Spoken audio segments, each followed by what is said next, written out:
स्वागतम स्वागतम सुस्वागतम.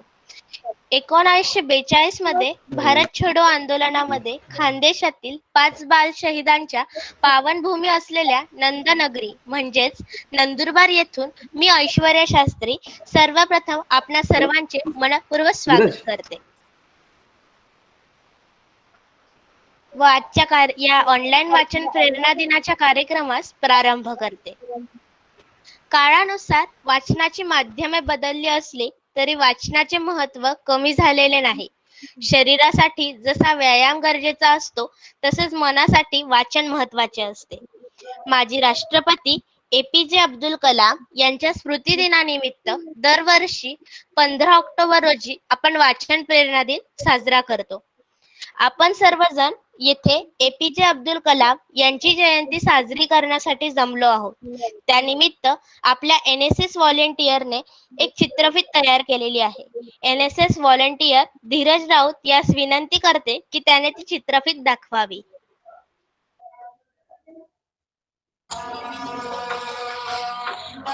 I Zainababudin Abdul Kalam, do swear in the name of God that I will faithfully execute the office of the President of India.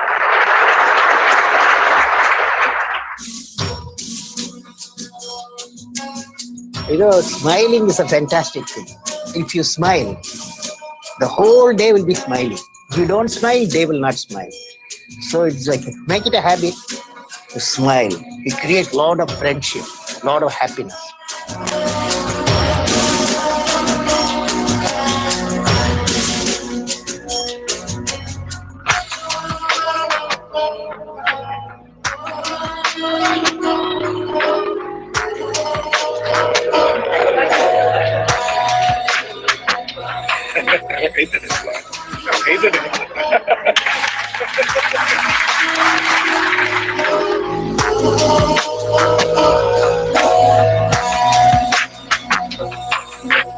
Where there is righteousness in the heart, there is beauty in the character. When there is beauty in the character, there is harmony in the home. When there is harmony in the home, there is an order in the nation. When there is order in the nation, there is peace in the world.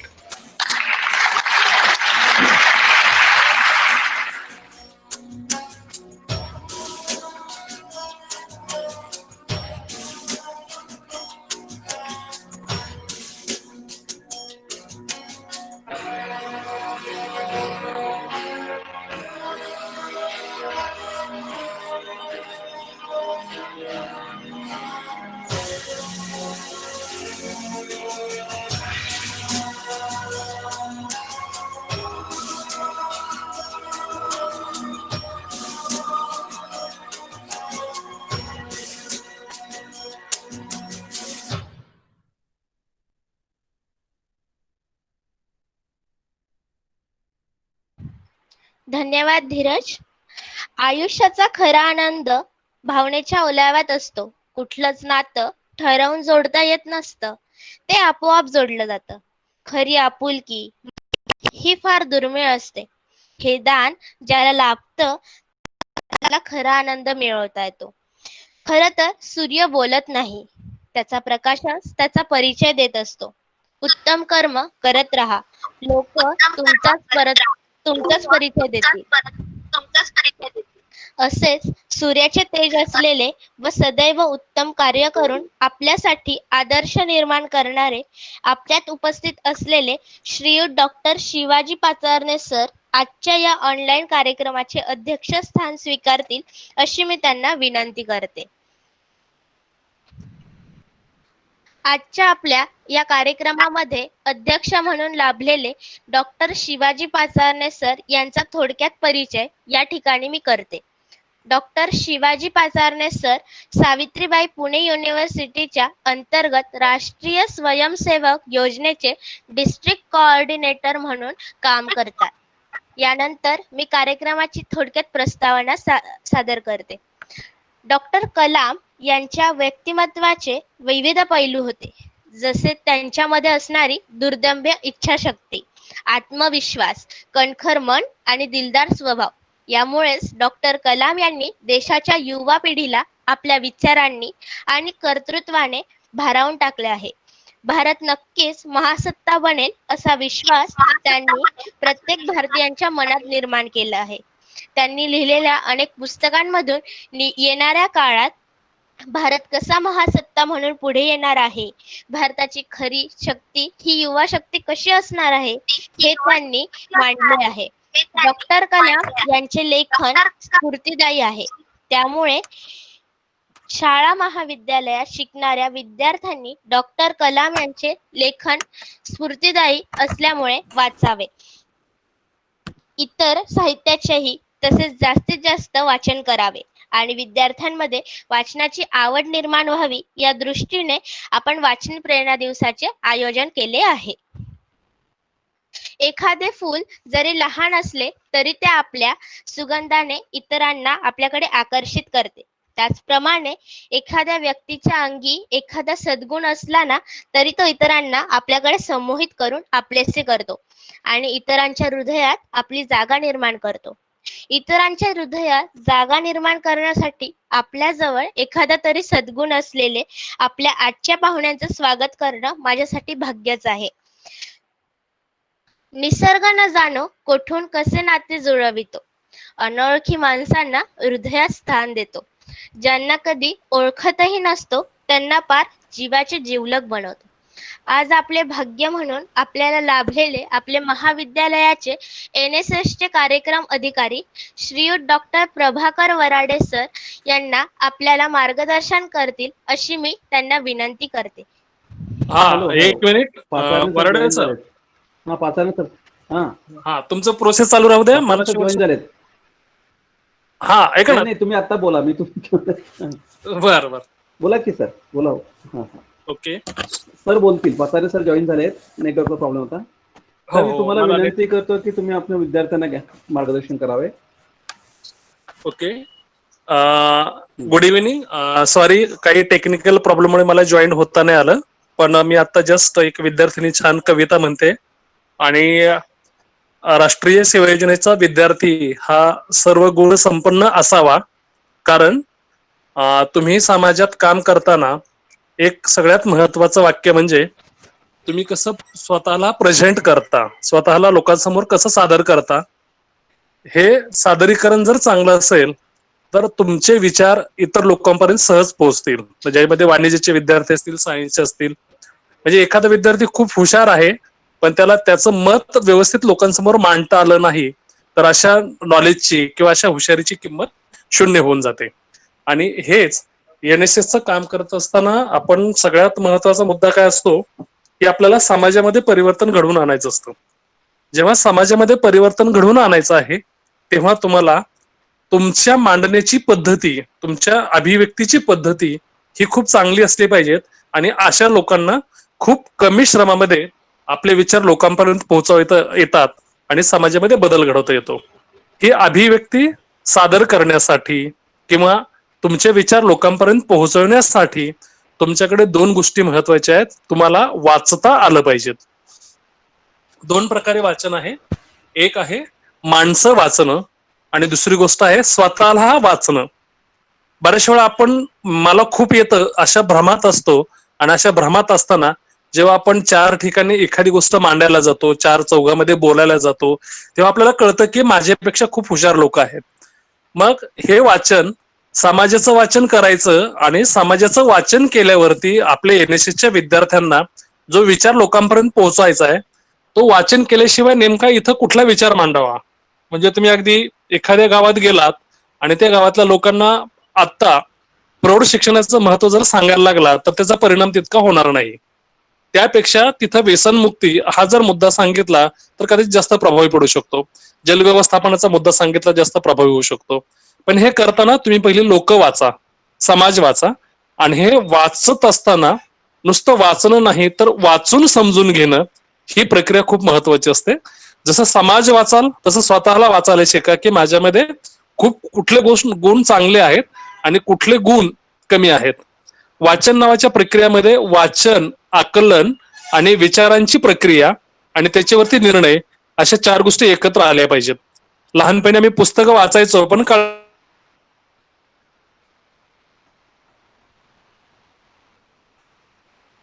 पाहिजेत. म्हणजे बरेच आपल्याकडे आता खूप शब्द आहेत. Face reading, mind reading पासून बरेच शब्द आहेत. तर हे वाचन, आकलन, समजून घेणं आणि त्याच्यातील निर्णय प्रक्रिया ही प्रगल्भ होण्यासाठी तुम्हाला समाजातल्या उत्कृष्ट लोकांचे आत्मचरित्र, उत्कृष्ट कथा, उत्कृष्ट कविता, ज्याचा समाजावर खूप मोठा प्रभाव आहे, अशा गोष्टी वाचायला हव्यात. आणि जेव्हा तुम्ही वाचायला लागाल तेव्हा साहजिकच तुमच्या स्वतःमध्ये एक नाविन्यपणा, एक तेजस्वीपणा आणि सगळ्यात महत्वाचं इतरांपेक्षा माझ्याकडे बरचसं काही चांगलं आहे ही भावना निर्माण होते. आणि ही भावना कायमच आनंददायी असते. म्हणजे तुम्ही एखादं छान पुस्तक, बराक ओबामांचं त्याच्यावरती बदलत्या जगाचा सक्सेस पासवर्ड, बराक ओबामा, एकदा जर वाचलं तर आपल्याला खूप गोष्टी फील होतात. एक आता साधा माणूस काय करू शकतो. अब्राहम लिंकन वाचा, एक होता कार्व्हर वाचा. एक होता कार्व्हर वाचला तर सगळ्यात महत्वाची गोष्ट आहे, आपल्याकडे आपल्या खूप मुलांना न्यूनगंड असतात, किंवा माझ्याकडे हे नाही म्हणून मी एवढे मार्क्स पाडले नाही, माझ्या घरात मला अभ्यासाला जागा नाही म्हणून मी हे केलं नाही, माझ्याकडे हे नाही म्हणून मी हे केलं नाही. म्हणजे आपण अपयश का आलं त्याची कारण निर्माण करतो. इतरांना सांगताना हे सांगतो की याच्यामुळे माझं हे झालेलं आहे. पण जेव्हा तुम्ही एक होता कार्व्हर नावाचं पुस्तक वाचाल तर तुम्ही थक्क व्हाल की अगदी ज्याचे म्हणजे आई गुलाम असते, वडील गुलाम असतात, मोठा भाऊ टीबीने मरतो, नंतर वडील मरतात, आई कुठेतरी पळून घेऊन जातं, त्याला कोणी सांभाळायला नसतं, आणि एक काळा साधा मुलगा, काटकोळा मुलगा नंतर स्वतःमध्ये इतका बदल करतो, पर्यावरणाचा एवढा अभ्यास करतो की त्याच्या अभ्यासावर त्याला अनेक ठिकाणी छोटी छोटी कामं मिळतात. त्या पैशामधून लोकांचा प्रतिकार असताना, गोऱ्यांचा मोठा प्रतिकार असताना, हा आफ्रिकन मुलगा, सावळा मुलगा स्वतःमध्ये एवढी प्रगती करतो की त्याला देशभरातले त्यावेळेसचे त्यांच्या देशातले अनेक उद्योगपती स्वतःकडे पार्टनरशिप, म्हणजे फोर्डचे मालक सुद्धा त्याला बोलवतात. आईन्स्टाईन नावाचा माणूस त्याला बोलवतो की तू माझ्याकडे संशोधनाला ये, पण हा माणूस मात्र तिकडे जात नाही, त्याच्या स्वतःच्या समाजासाठी काहीतरी करतो. हा एक होता कार्व्हर वाचलं की आपल्याला कळतं की आपल्यामध्ये अजून खूप गोष्टी चांगल्या आहेत. आणि ह्या वाचनाचं आपल्यामध्ये एक पॉलिश किंवा आपल्यामध्ये एक चांगलापणा येणं, आपल्यामध्ये विचार चांगले येणं, नवनवीन आयडिया सुचणं, याच्यामधून आपण बऱ्याच गोष्टी करू शकतो. अशी अनेक पुस्तकं आहेत. डॉक्टर एपीजे अब्दुल कलाम यांचे आज याच्या निमित्त वाचन दिवस आहे, वाचन प्रेरणा दिवस. आणि वाचनाची प्रेरणा घेतली तर सगळ्यात महत्वाचं आहे, म्हणजे स्वामी विवेकानंदांना सुद्धा सांगितलेलं आहे की मला तुम्ही जर हजारो पुस्तकं दिली तर मी या ठिकाणी कदाचित पृथ्वीवरती स्वर्ग निर्माण करू शकतो. आणि ही पुस्तकं हेच खरं आपलं सर्वात महत्वाचा मित्र आहे. आणि वाचनानं माणूस स्वतःशी बोलायला शिकतो, स्वतःबद्दल वाचायला शिकतो. शिवाय तुमच्या आयुष्यामध्ये तुम्हाला नवनवीन संकल्पना, नवनवीन कलाकृती, नवीन नवीन शोध किंवा अशा नवनवीन गोष्टी सापडतात ज्या वाचनामुळे माणसाला खूप आनंददायी जीवन देत असतात.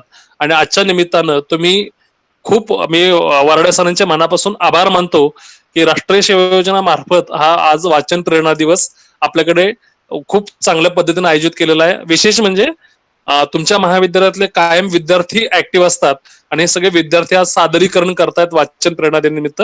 मी आपल्या महाविद्यालयाचे प्राचार्य डॉक्टर झुंजाराव सर यांचं तर मी मनापासून आभार मानेल आणि कौतुक करेल की एनएसएसच्या प्रत्येक कार्यक्रमामध्ये ते आपल्या सर्व विद्यार्थ्यांना कायम मोटिवेट करत असतात. विद्यार्थी मित्र हो, तुमच्या महाविद्यालयामध्ये तुमच्यासाठी हा सगळ्यात मोठा प्लॅटफॉर्म आहे जेणेकरून तुम्हाला या ठिकाणी सादर होता येतं. कारण एनएसएसचा लोगो छातीवर असणं आणि तुमच्या महाविद्यालयाने तुम्हाला एक मंच उपलब्ध करून देणं यासारखी सगळ्यात मोठी गोष्ट नाही. अशा मंचाचा स्वतःच्या विकासासाठी आणि स्वतःच्या विकासाबरोबर समाजाच्या विकासासाठी नक्की उपयोग करा. चांगली चांगली पुस्तकं वाचा, समाज वाचा, स्वतःला वाचा आणि स्वतः आत्मनिर्भर होऊन स्वतःमध्ये एक नवीन कलाकृती, नवा आनंद देणारी एक गोष्ट तुम्ही निर्माण करू शकता. आजच्या निमित्तानं तुम्हा सर्वांना वाचन प्रेरणा दिनाच्या शुभेच्छा. छान छान पुस्तकं वाचा आणि छान छान विचार मांडा. वराडे सरांनी मला निमंत्रित केलं, काही कारणास्तव मी थोडा उशिरा जॉईन झालो, पण वराडे सरांचे मनापासून आभार आणि माझे 2 शब्द थांबवतो. वराडे सर. धन्यवाद. नाही, आम्ही तुमचे धन्यवाद की तुम्ही आम्हाला गावाला असताना पण आम्हाला तुम्ही वेळ दिला आहे. खरं तर तुमच्या व्यस्त कार्यक्रम होतो, तुम्ही आम्हाला वेळ दिला आणि सर्वांसमोर बोलतोय की सर माझे खूप चांगले मित्र आहे, म्हणजे अगदी सिनियर, ते जिल्हा समन्वयक म्हणून काम करता म्हणून आम्ही एरिया कॉर्डिनेटर म्हणून काम करतोय. म्हणजे आमचं कॉर्डिनेशन खूप सुंदर आहे आणि म्हणजे असं कुठेच मानपान नसतं की सांगितलं की सगळेजण एकमेकाला रिस्पेक्ट देत असतो. सरांनी आपल्याला वेळ काढून आणि छान मार्गदर्शन केलंय. म्हणजे पाचारणे सरांनी बोलावं नाही, दुसऱ्याने ऐकावं असं मी बऱ्याच वेळेस अनुभवलेलं आहे. सर धन्यवाद परत एकदा. हा, मी ऐश्वर्या तुमच्याकडे पुढे. नंतर विद्यार्थ्यांसाठी नंतर एकदा खास महाविद्यालयात आल्यावर बोलेल. आज विद्यार्थी बोलतात ही चांगली गोष्ट आहे, त्यामुळे तुम्हाला सर्वांना शुभेच्छा. Thank you sir. Yes yes yes sir. Sir, continue करा. Okay. Yes yes sir yes sir. हा ऐश्वर्या कंटिन्यू करा. हो. विद्यार्थी सर्वगुण संपन्न कसा असावा, सादरीकरणाचं महत्त्व काय व NSSचा उद्देश काय हे सांगितले. वाचनाचे महत्त्व सांगितले. माणसं वाचता आली पाहिजे, समाज वाचता आला पाहिजे व स्वतःला वाचता आले पाहिजे. अपयशाची कारणे कशी शोधावी याबद्दल सांगितले. त्याबद्दल पाचारणे सरांचे मी धन्यवाद करते. थँक्यू. थँक्यू. अतिथी देवो भव सर म्हणून ही विद्यार्थिनी पहिल्यांदा करते हा. सुंदर. ऐश्वर्या का? हे सुंदर. आता नवीन फर्स्ट इयरची विद्यार्थिनी ती. हो. तिचं कौतुक. हा, चालतो नाही, बेटा. मी म्हणलो ना, एनएसएसचा मंच नक्की वापरा. तुम्ही स्वतःमध्ये एनएसएसच्या मंचावर उभं राहून स्वतःमध्ये खूप चांगली प्रगती करू शकता. शुभेच्छा. Thank you sir. कंटिन्यू करते हा. येस. अतिथी देवो भव म्हणून ऑनलाईन कार्यक्रम असल्याने पुष्पगुच्छ न देता शब्दसुमनांनी मी महाविद्यालयातर्फे स्वागत करते. आणि आपण वाचन प्रेरणा दिन का साजरा करतो याबद्दल प्रभाकर वराडे सरांनी मार्गदर्शन करावे ही विनंती करते. बरं.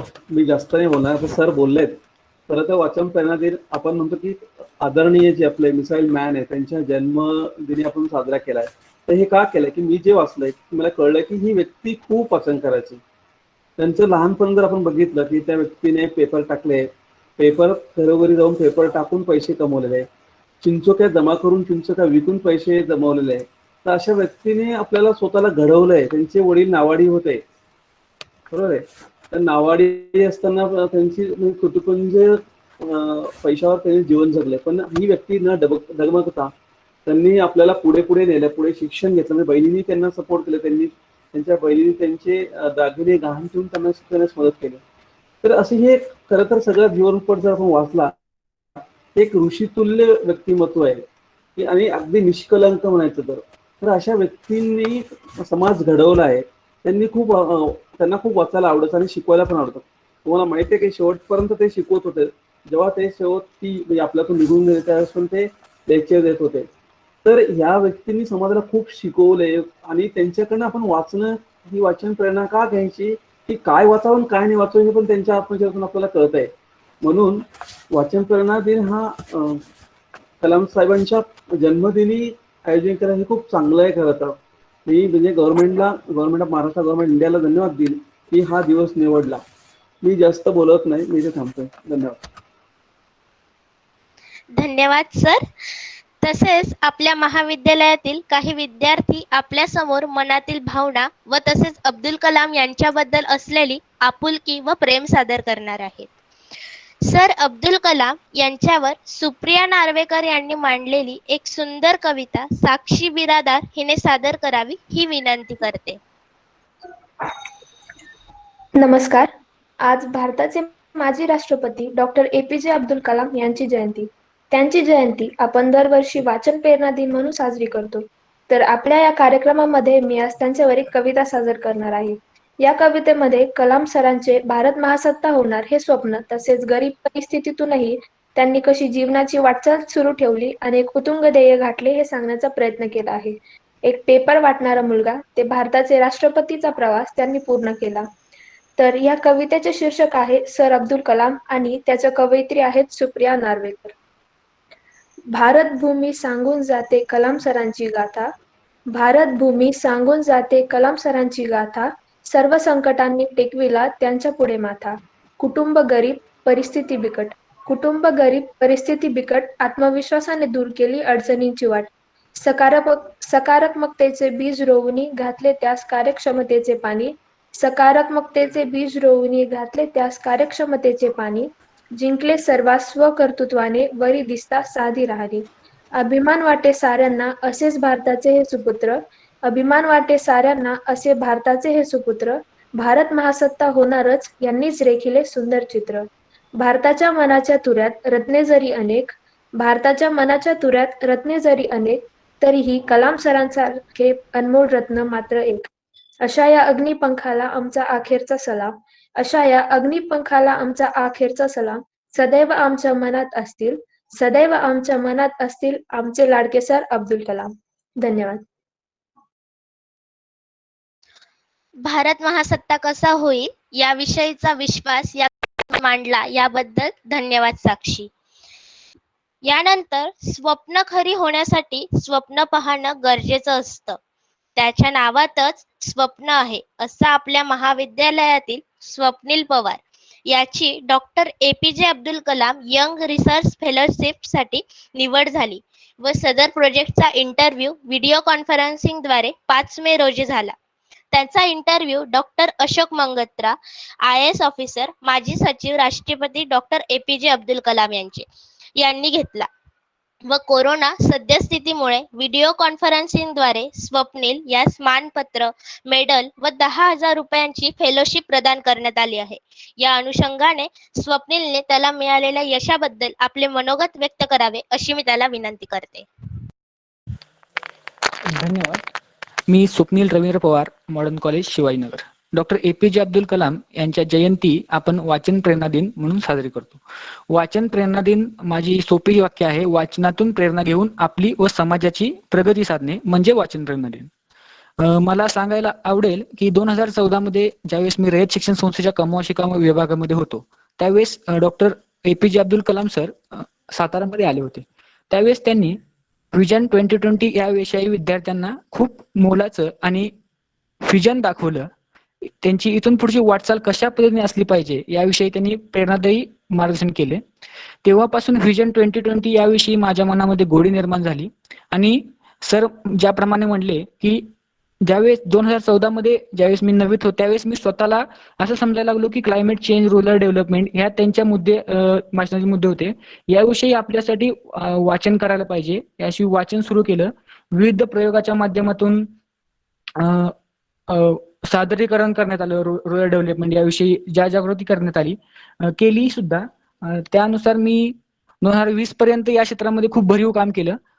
जरी हा कोरोनाचा काळ फेब्रुवारी नंतर सुरू झाला, तर त्याच्यापूर्वी इंडियन नॅशनल सायन्स काँग्रेस 2018 मध्ये मला सदस्यत्व मिळालं. त्यानुसार मी 2020 साली या वर्षी जानेवारीमध्ये मी बेंगलोरमध्ये प्रेझेंट झालो. त्यावेळेस science and technology, rural development इथपासून माझी सुरुवात झाली या वर्षाची. त्यानंतर अनेक आपल्याला माहितीच असेल की रोटरी वॉटर ऑलिम्पियाड आपल्या विद्यापीठामध्ये पार पडली. त्याच्यात देखील सहभागी होऊन अनुभव घेतला. तर वय वाढत गेलं तसं अनुभवही वाढत गेला. यानुसार मी व्हिजन 2020च्या जवळपर्यंत आलो. त्यानुसार मागच्या डॉक्टर APJ अब्दुल कलाम यांच्या स्मृतिदिना दिवशी 27 जुलैला मला doctor APJ Abdul Kalam young research fellowship तथा doctor APJ Abdul Kalam young research award 2020 मिळाला. प्रत्येक वर्षी आपण वाचन प्रेरणा दिन साजरा करतो, स्मृती दिन साजरा करतो, परंतु या दिवशी आपण जे काही या दिवसासाठी आपण जे काही आयुष्यामध्ये करतो किंवा जे आपण कलाम साहेबांना आदर्श मानून आपण कोणत्या कोणत्या गोष्टी करतो, या दिवशी जर आपण हे समाजाला सांगितलं किंवा समाज साधता आली तर खऱ्या अर्थाने आपण ही जयंती साजरी करू शकतो. प्रत्येकाकडून आपल्याला काही शिकता असतं, आपण शिकू शकतो प्रत्येकाकडून. त्यानुसार मी कमवा शिकामधून बऱ्याचशा गोष्टी शिकायला मिळाल्या. मला अभिमान वाटतो की मी कमवा शिकाचा विद्यार्थी होतो आणि अजून सुद्धा आहे. त्याचप्रमाणे मला सांगायला आवडेल की मॉडर्नचा विद्यार्थी किंवा पुणे विद्यापीठाचा विद्यार्थी आपली जी रेस 2020 पार पडली, artificial intelligence for social empowerment, मला सांगायला आवडेल की मी वराडे सरांचा विद्यार्थी आहे. सर इलेक्ट्रॉनिक्स शिकवतात. त्यानुसार ही सुद्धा ministry of electrics and telecommunication या मंत्रालयामार्फत आयोजित केली होती आणि त्यामध्ये मला सहभागी होता आलं आणि त्याच्यामध्ये माझं मत मला मांडता आलं. त्याबद्दल मी स्वतःला अभिमान समजतो की मी एक रयत शिक्षण संस्थेचा तसेच राष्ट्रीय सेवा योजनेचा विद्यार्थी आहे. कलामांकडून आपण बऱ्याचशा गोष्टी शिकतो. आज दिवसभर मला अनेक कार्यक्रम होते, त्यामध्ये मी नायसर, बिट्स बिलानी असेल, NCBS, IISc, Andaman territory, IIST अशा संस्थांशी आज जोडलो गेलो. यातून मला बऱ्याचशा गोष्टी शिकायला मिळाल्या. आणि आपण आज खरे तर सोशल मीडियाच्या माध्यमातून एकमेकांच्या जवळ आहोत. तर सोशल मीडियाचा वापर आपण योग्य दिशेने केला तर आपण आपल्या आयुष्यामध्ये प्रगती साजरी करू शकतो. सोशल मीडिया आपल्याला योग्य दिशेनं आणि योग्य दिशेनं वापर करणं गरजेचं वाटतं. मी जाता जाता उल्लेख केला की इंडियन नॅशनल सायन्स काँग्रेस, तर बऱ्यापैकी विद्यार्थ्यांना माहित असेल इंडियन नॅशनल सायन्स काँग्रेस, किंवा मी मागच्या वेळेस जालना येथे गेलो त्यावेळेस तिथल्या विद्यार्थी काही असतील एनएसएसच्या माध्यमातून सर मला खूप संधी मिळाली की याविषयी बोलताना, समाजाप्रती काम करताना. तर ज्यावेळेस मी फर्स्ट इयरला असताना महाविद्यालयात आलो तर आपल्या प्रिन्सिपल सरांविषयी किंवा वर्डे सर यांच्याविषयी यांच्याकडून मला खूप काही गोष्टी शिकायला मिळाल्या. एका वेळेस आपण किती गोष्टी सांभाळू शकतो. कॉलेज करत करत मला प्रिन्सिपल सरांनी खूप सपोर्ट केला की कॉलेज करत करत आपण बाहेरच्या गोष्टीमध्ये कसं सहभागी होता येईल किंवा बाहेरच्या प्रदर्शनासाठी 6-6, 7-7 दिवस कसं बाहेर जाता येईल, यांच्या माध्यमातून मला खरंच खूप गोष्टी शिकायला मिळाल्या. बोलण्यासारखं खूप आहे, अजूनही आपण बोलू शकतो. तर वेळेच्या अभावी मी थांबतो. मला सांगायला एवढंच आवडेल की कालपर्यंत तुम्हीही म्हणालात नशीब, आम्हीही म्हणालात नशीब, पण आज आमच्यासाठी विश्वास आहे. तुम्ही खुशाल पूजा काजवाला, कारण तो सूर्यच आता आमचा श्वास आहे. आणि कलाम साहेबांविषयी एकच मला बोलावंसं वाटतं, युक्ती आणि शुक्ती यातील शुक्तकांत अंतर निरुंद करत जाणं म्हणजे माणूस होत जाणं, आणि माणूस होण्यासाठी आपल्याला जीवाची प्रचंड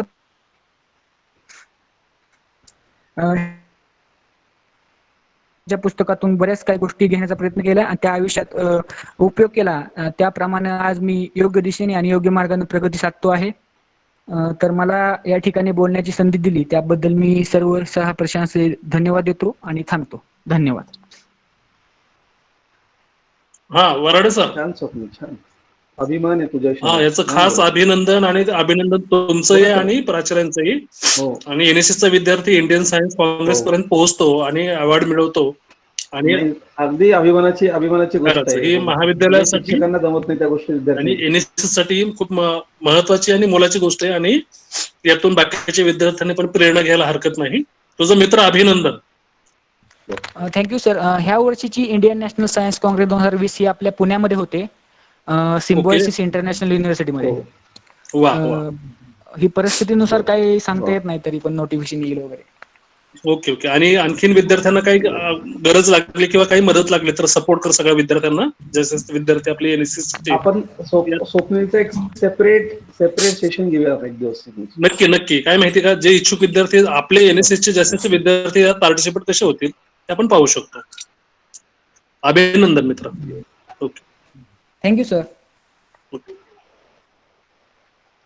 स्वप्नीलच्या अभ्यासामधूनच समाजकार्य व देशभक्तीचे कार्य कसे करतो हे समजले. त्याच्या पुढील वाटचालीस शुभेच्छा. धन्यवाद स्वप्नील. यानंतर सुकन्या आरू ही कलामांचे चरित्र आपल्या समोर थोडक्यात मांडणार आहे. मनपूर्वक नमस्कार. आज 15 ऑक्टोबर भारताचे missile man doctor APJ Abdul Kalam यांचा जन्मदिवस. आपल्या मनाशी ठरवलेल्या संकल्पाला तडीस नेण्यासाठी आपल्याला आपल्या ध्येयाप्रती एकनिष्ठ आणि एकाग्र व्हावे लागेल, असे सांगणारे डॉक्टर कलाम हे स्वतंत्र भारताच्या राष्ट्रपती पदावर येणारे 11वे, तसेच राजकारणाशी कुठल्याही प्रकारचा संपर्क नसणारे व्यक्ती होते. भारताच्या प्रगतीसाठी त्यांनी दिले असलेले महत्त्वपूर्ण योगदान आणि त्यांनी केले असलेल्या उत्कृष्ट कामगिरीमुळे भारत देश आज सुद्धा त्यांचं स्मरण करीत असतो. डॉक्टर अबुल पाकीर जैनोबदाली अब्दुल कलाम तथा APJ अब्दुल कलाम यांचा जन्म 15 ऑक्टोबर 1931 मध्ये रामेश्वरम येथे झाला होता. कलाम यांनी आपले शालेय शिक्षण रामनाथपुरमला पूर्ण केले. लहान वयातच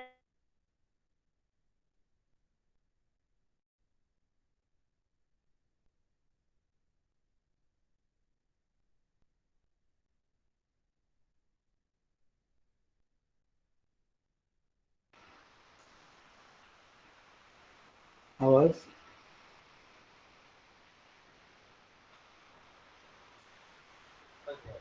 कदाचित इंटरनेट इश्यू असल्यामुळे जरा तिचा प्रॉब्लेम झालाय. ओके.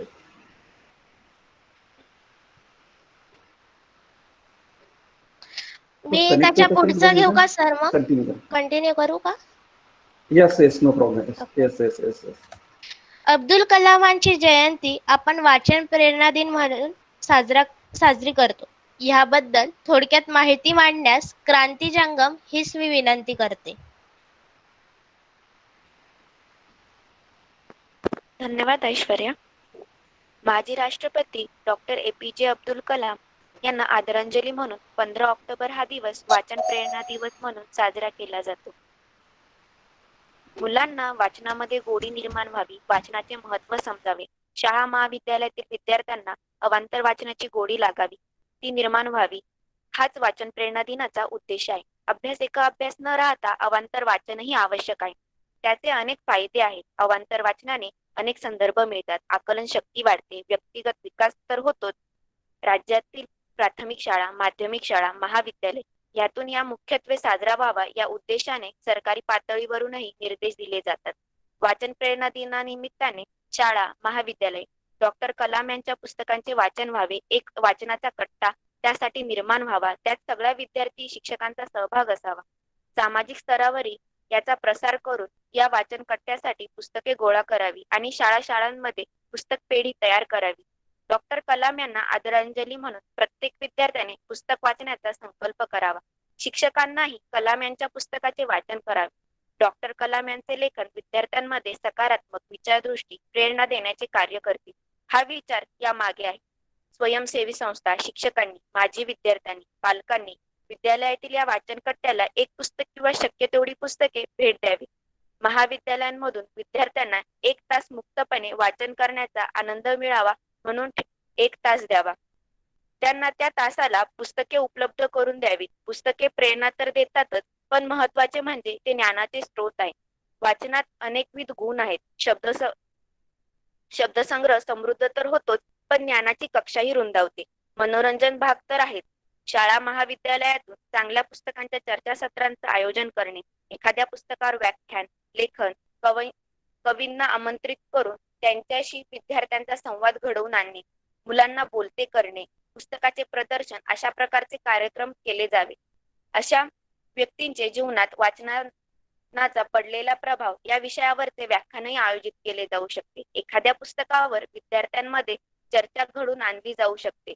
इलेक्ट्रॉनिक प्रसार माध्यमे, इंटरनेटच्या मोहजाळामुळे वाचन कमी होतेय का? वाचन संस्कृती हरवत चालली आहे का? हा प्रश्न नेहमीच उपस्थित होतो. याचे उत्तर काही अंशी होय असे आहे. आज ई बुकचे वाचन मुले करतात असा दावा केला जातो, पण तो काही खरा नाही. एक 5-10% सुद्धा मुलं ते वाचत नसावे. हातात पुस्तके घेऊन वाचण्याचा आनंद निराळाच असतो. हा एक दिवस साजरा करून वर्षभर स्वस्थ बसणे आणि पुढच्या वर्षी परत एक दिवस वाचन प्रेरणा दिन साजरा करणे हे उद्दिष्ट असू नये. केवळ शिक्षण विभागाचा फतवा येतो म्हणून उपचार नसावा. दरवर्षी कार्यक्रमाच्या बातम्या तर खूपच वाचतो. मुलांमध्ये वाचनाची आवड निर्माण व्हावी म्हणून सातत्याने प्रयोग आणि प्रयत्नांची गरज आहे. डॉक्टर कलाम म्हणतात, विद्यार्थ्यांना घडवणाऱ्या शिक्षकांमध्येही उच्च गुणांची गरज आहे. तो ज्ञानाने संपन्न असावा, विद्यार्थ्यांशी आपुलकी असावी, जीवनाबद्दल सकारात्मक दृष्टिकोन असावा. केवळ पुस्तकी ज्ञान शिक्षण देणे एवढे न करता मुलांनी ची मने ध्येयाने प्रज्वलित केली पाहिजे. विद्यार्थ्यांना टीव्ही, स्मार्टफोन, कम्प्युटर यापासून दूर करून त्यांच्यात वाचनाची आवड निर्माण करणे हाच या दिवस साजरा करण्यामागचा प्रमुख उद्देश आहे.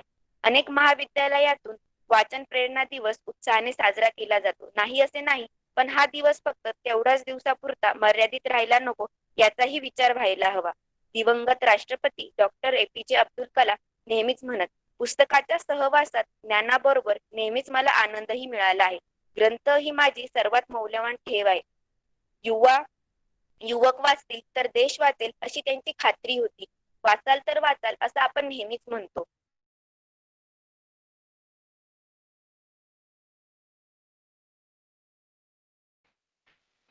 धन्यवाद क्रांती. वाचाल तर वाचाल हा विचार लोकांपर्यंत पोहोचवण्यासाठी पुस्तक हे माध्यम कसे उपयोगी आहे हे मांडल्याबद्दल. सर, आपली जी सुकन्याचं जे नेटवर्क गेलेलं ना, तर ते परत आलं, तर तिला परत करता येईल का?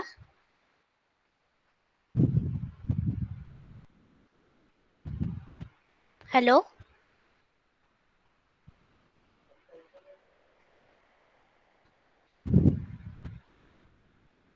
धीरज दादा.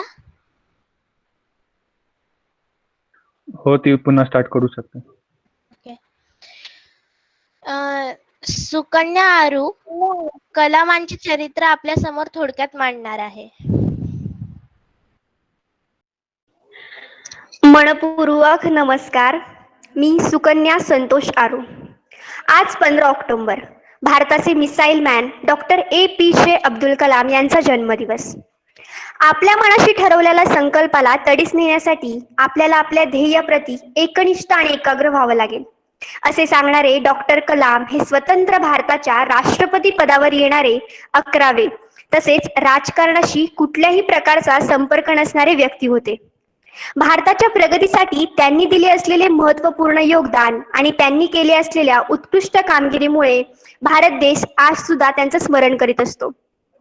डॉक्टर अबुल पाकीर जैनोबदालिन अब्दुल कलाम तथा APJ अब्दुल कलाम यांचा जन्म 15 ऑक्टोबर 1931 मध्ये रामेश्वरम येथे झाला होता.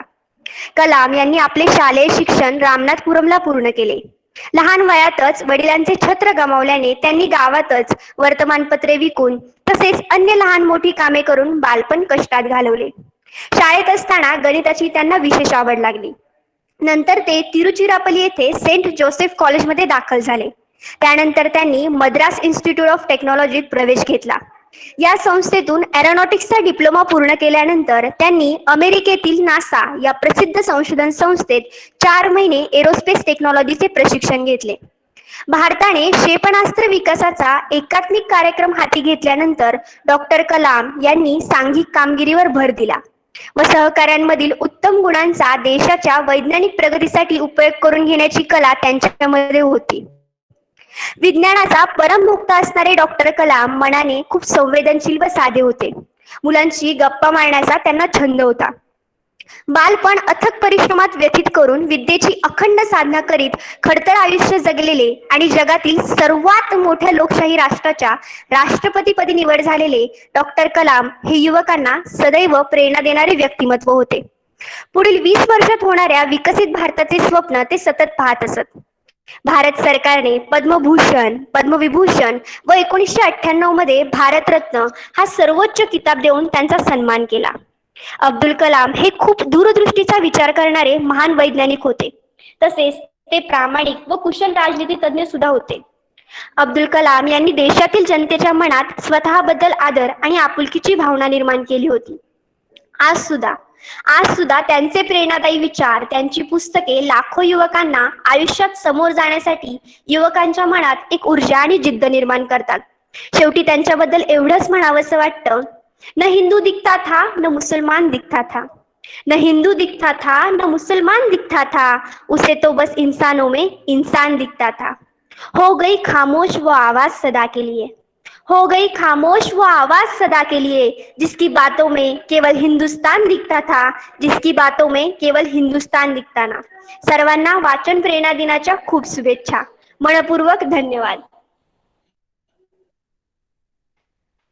पेपरवाल्यापासून ते राष्ट्रपतींपर्यंतचा जीवन प्रवासाचे वर्णन हुबेहूब मांडल्याबद्दल धन्यवाद सुकन्या. ह्यानंतर अब्दुल कलाम यांच्या अग्निपंख या पुस्तकातील लेख सादर करण्यास अफशा मशायक हीच विनंती करते. धन्यवाद ऐश्वर्या. माझं नाव अफशा मशायक. मी आपणा सर्वांसमोर अग्निपंख या पुस्तकाबद्दल थोडक्यात माहिती सांगणार आहे. आपण या पुस्तकास APJ अब्दुल कलाम यांचे आत्मचरित्र देखील म्हणू शकतो. तर चला मी आता सुरुवात करते. जिंकण्याचा सर्वात उत्तम मार्ग म्हणजे जिंकण्याची गरज भासू न देणे. आपण जेव्हा संभ्रमरहित असतो, ताणरहित मनाने प्रश्नांना सामोरे जातो, तेव्हा आपल्यामधील सर्वोत्तम देऊ शकतो. तसं तर अग्निपंख या पुस्तकाबद्दल प्रत्येकाला माहितीच आहे. कोणाला शाळेत कॉलेजमध्ये उत्कृष्ट यश मिळाल्याबद्दल किंवा वाढदिवसाला भेट म्हणून हे पुस्तक मिळालं असेल. कोणी डॉक्टर कलामांच्या कार्याने, विचाराने प्रभावित होऊन हे पुस्तक घेतलं असेल. हा लेख त्यांच्यासाठी आहे ज्यांनी पुस्तक घेऊन अद्याप वाचलं नाही किंवा वाचलेलं विस्मरणात गेलं आहे. इतक्या मोठ्या प्रमाणावर या पुस्तकाबद्दल कौतुक किंवा आत्मीयता का आहे माहित आहे का? कारण या पुस्तकातून प्रत्येकाला काही ना काही घेण्यासारखं आहे आणि हेच या पुस्तकाच्या यशाचं रहस्य आहे. साध्या, सर्वसामान्य आणि विनम्र भारतीयांबद्दल डॉक्टर कलामांना आत्मीयता वाटते आणि म्हणूनच सर्वसामान्य भारतीयांसाठी हे पुस्तक लिहिलं गेलं आहे. डॉक्टर कलामांच्या आयुष्यातून एक गोष्ट प्रकर्षाने शिकता येते, ती म्हणजे आपल्या स्वतःमध्ये सुप्त असलेल्या अंतर्गत ज्ञानाशी एकरूप होणे हा जीवनातला खरा आनंद मार्ग आहे. एखादी व्यक्ती आणि तिचे विचार आपल्याला आवडतात, प्रेरणा देतात, तेव्हा त्या व्यक्तीची जडणघडण कशी झाली असेल याबद्दल आपल्याला उत्सुकता वाटणं साहजिकच आहे. त्या व्यक्तीच्या जीवन प्रवासात घडलेल्या घटना, त्यांनी घेतलेले निर्णय, त्यावेळची परिस्थिती, त्यांना भेटलेली लोक, त्यांचे उपदेश हे सर्व वाचताना आपल्याला कळत नकळतपणे प्रेरणा मिळत राहते. या पुस्तकामध्ये डॉक्टर कलामांचे बालपण, जडणघडण, शाळा, कॉलेजचे दिवस, त्यांचा शास्त्रज्ञ होण्याचा प्रवास, अपयशावर मिळालेली मात, त्या प्रवासात त्यांना भेटलेल्या प्रेरणादायी व्यक्ती, त्यांचे विचार, तसेच अगणी, आकाश, पृथ्वी, त्रिशूल, नाग या क्षेपणास्त्रांची तयार करण्याची प्रक्रिया, हे सगळं अतिशय सुंदरपणे 5 भागात विभागलेलं आहे. पहिलं म्हणजे जडणघडण, दुसरं म्हणजे सृजन, तिसरं म्हणजे आराधन, चौथं म्हणजे चिंतन आणि 5वं म्हणजे समारोप. या भागांमधून आपल्यापर्यंत ते पोहोचते. डॉक्टर कलामांचा साधेपणा आणि आपल्या देशबांधवांप्रती असलेली आत्मीयता पुढील परिच्छेदातून जाणवते. परिच्छेद काही असा आहे: 10 वर्षापूर्वी पद्मभूषण सन्मान मिळाला होता. त्यावेळच्या आठवणींनी मला घेरून टाकले. मी त्यावेळी होतो तोच होतो, तसाच राहत होतो. 10 बाय 12च्या खोलीत पुस्तकांनी भरलेल्या कपाटांच्या संगतीने. त्या खोलीत कागद आणि अत्यावश्यक जुजबी भाड्याचे फर्निचर माझ्यासोबत तिथे होते.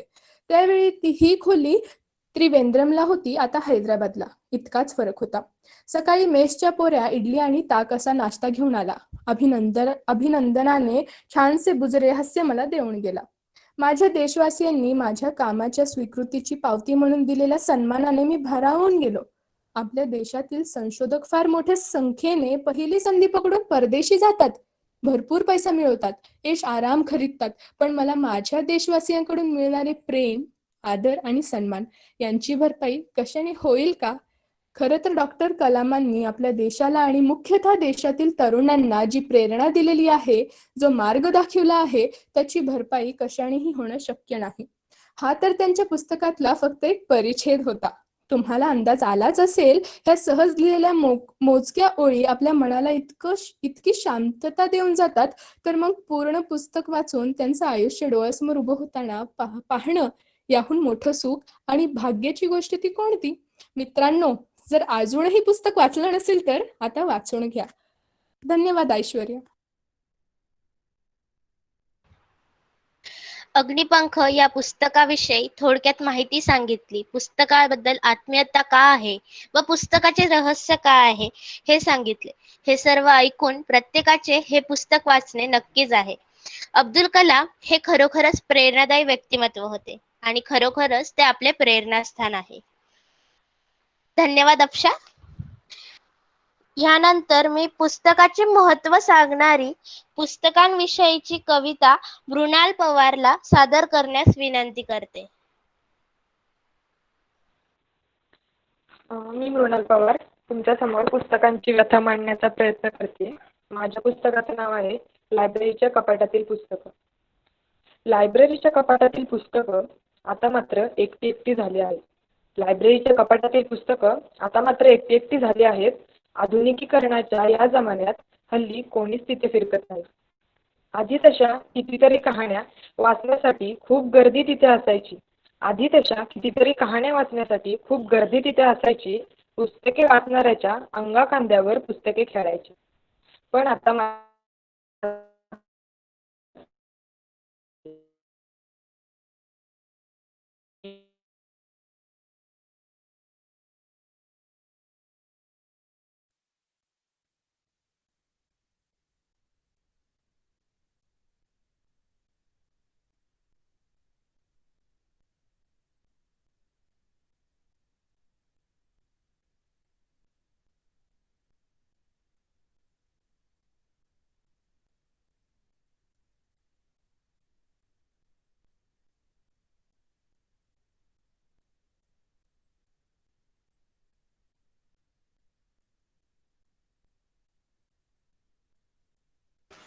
मुलाला आवाज येत नाही. हॅलो,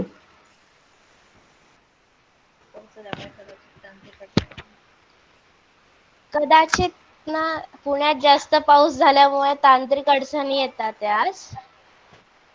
सो आपण कार्यक्रम कंटिन्यू करू. जर आले तर परत त्यांचं घेतलं जाईल.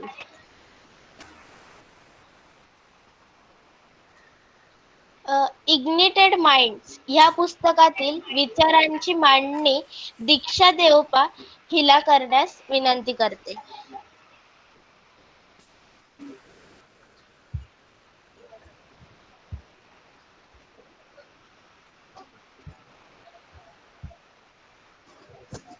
Good evening.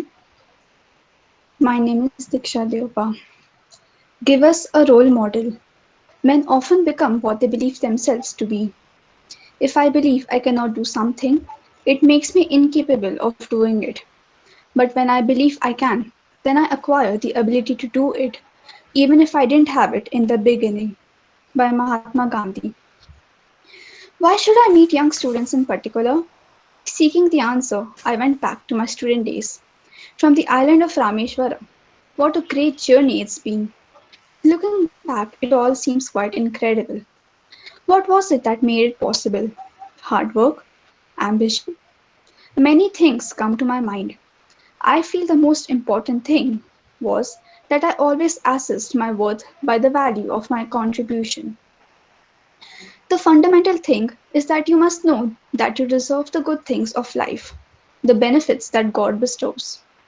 Unless our students and young believe that they are worthy of being citizens of a developed India, how will they ever be responsible and enlightened citizens?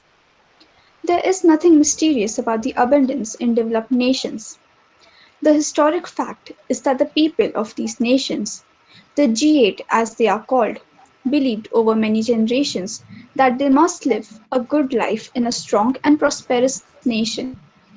The reality became aligned with their aspirations. I do not think that abundance and spirituality are mutually exclusive or that it is wrong to desire material things. For instance, while I personally cherish a life with minimum of possessions, I admire abundance for it brings along with it security and confidence, and these eventually help preserve our freedom. Nature too does not do anything by half measures, as you will see if you look around you. Go to a garden. In season, there is a profusion of flowers. Or look up. The universe stretches into infinitude, vast beyond belief. All that we see in the world is an embodiment of energy. We are a part of the cosmic energy too, as Sri Aurobindo says. Therefore, when we begin to appreciate that nature and matter are both part of existence, here in harmony with each other, we shall realize that it is wrong to feel that it is somehow shameful or non-spiritual to desire material things. Yet, this is what we are often led to believe. Certainly, there is nothing wrong with an attitude of making to do with the minimum in leading a life of asceticism. Mahatma Gandhi led such a life, but in his case, as in yours, it has to be a matter of choice. You follow such a lifestyle because it answers a need that arises from deep within you. However, making a virtue of sacrifice and what is forced upon you to celebrate suffering is a different thing altogether. This was the basis of my decision to contact our young, to know their dreams, and tell them that it is perfectly all right to dream of a good life, an abundant life, a life full of pleasures and comforts, and work for that golden era. Whatever you do must come from the heart. Express your spirit, and thereby you will also spread love and joy around you. Thank you.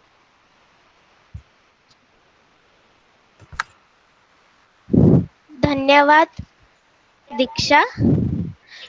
यानंतर पशुपक्ष्यांची ओळख करून देणारे पुस्तके याविषयी थोडक्यात केलेली मांडणी आदित्य लाड याने मांडावी अशी मी त्याला विनंती करते.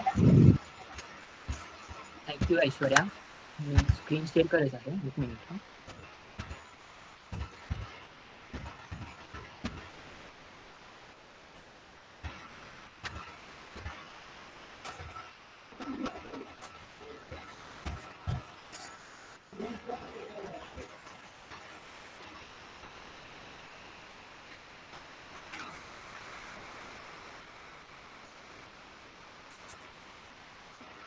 Good evening, everyone.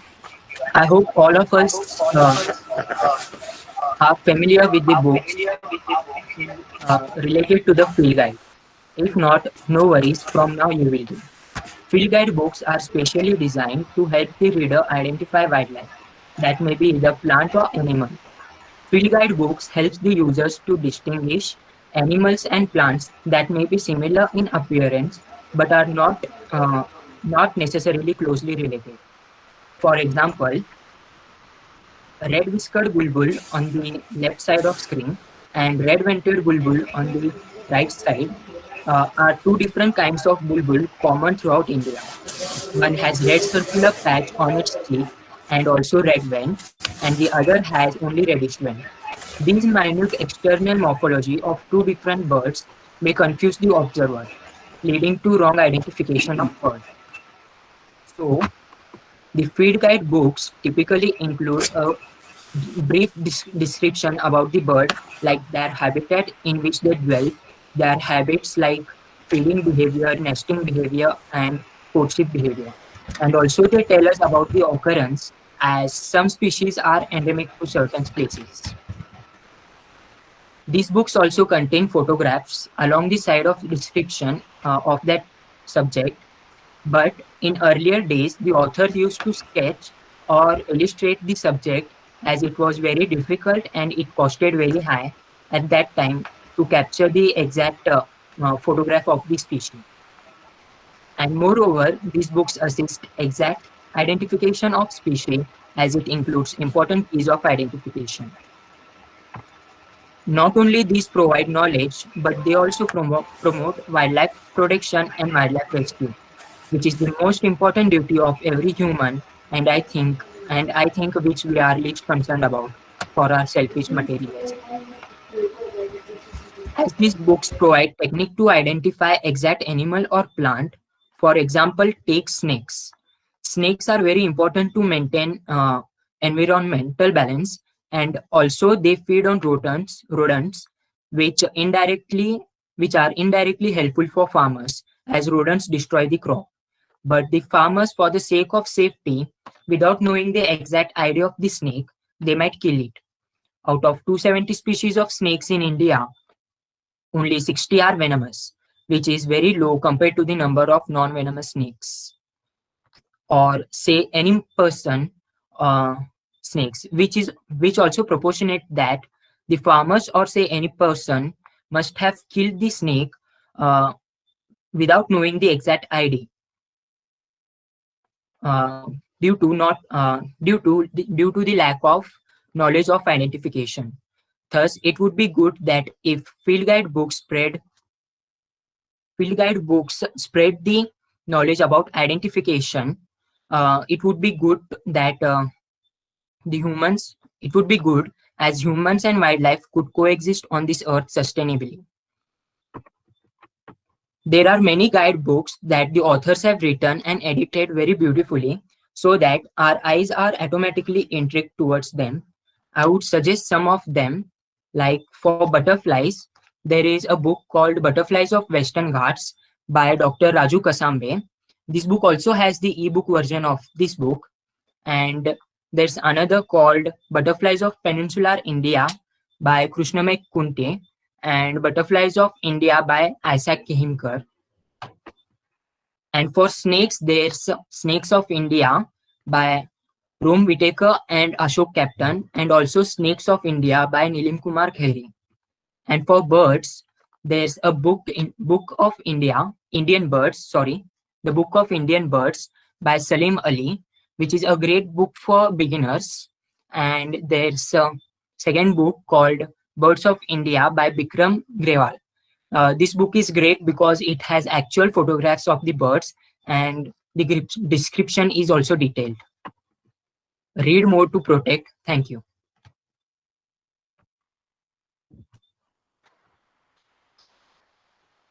वेगवेगळ्या पशुपक्ष्यांची ओळख करून दिल्याबद्दल धन्यवाद आदित्य.